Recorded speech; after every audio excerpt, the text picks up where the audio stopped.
Je vous en supplie les papas. La Bible déclare, nous devons aimer nos femmes.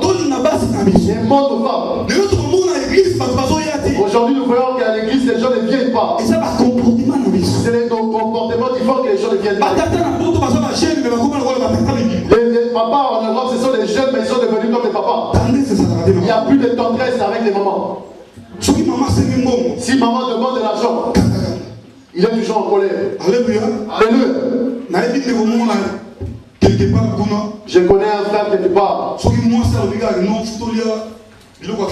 la femme dit seulement qu'on doit manger les choses de la nourriture de l'Afrique, c'est un problème. On doit manger seulement les poulets, les choses ici. Alléluia. Amen. Nous devons faire plaisir à nos femmes et papas. C'est ça qui fera que nous soyons de bonnes familles dans notre vie. Nous puissions avoir de la tendresse. Tu vois un jeune qui devient comme un roi.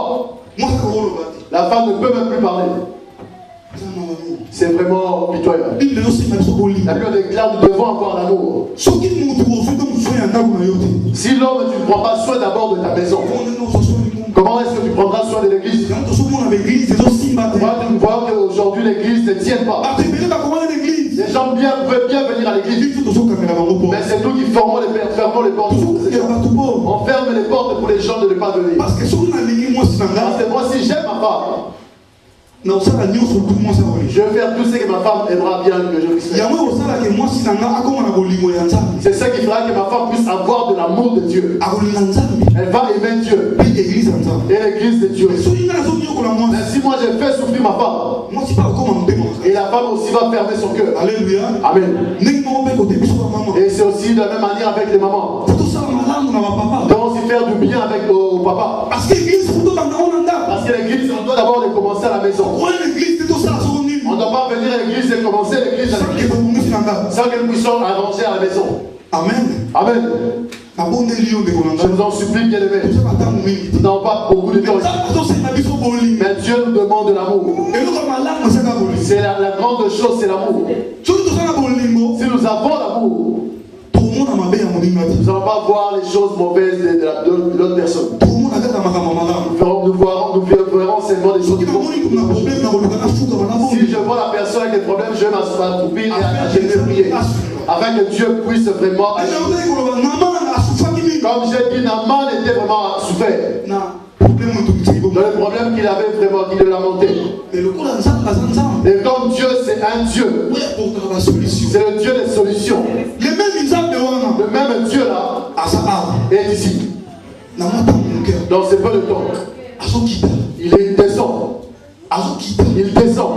Tous les problèmes que tu as, bien aimé, je vais te dire, tu ne vas pas sortir de ces lieux sans que tu puisses avoir la solution à ton problème.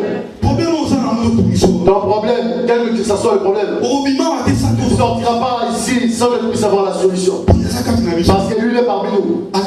Il est Dieu. Il fait seulement dans sa divinité. Il ne fait pas comme les hommes. Il est ici. Il va nous toucher, il te touche dans ces peu de temps que nous avons. Tu as beaucoup souffert, bien aimé. Tu as beaucoup pleuré, bien aimé. Tu as beaucoup pleuré. Tu as beaucoup pleuré. Il n'y a jamais de solution. Les séjours. Les travails. Beaucoup de choses, le boulot ne viennent pas.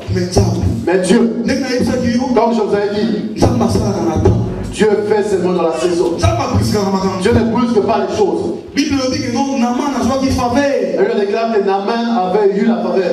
Il a eu la faveur à la grâce. Je vais vous dire que c'est la grâce. Si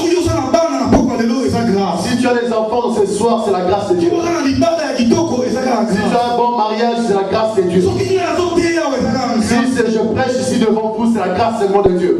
C'est seulement la chose, c'est la grâce de Dieu. C'est pour ça qu'on va voir que la personne est à l'église par-ci par-là. Lui, Dieu l'utilise. C'est seulement la grâce.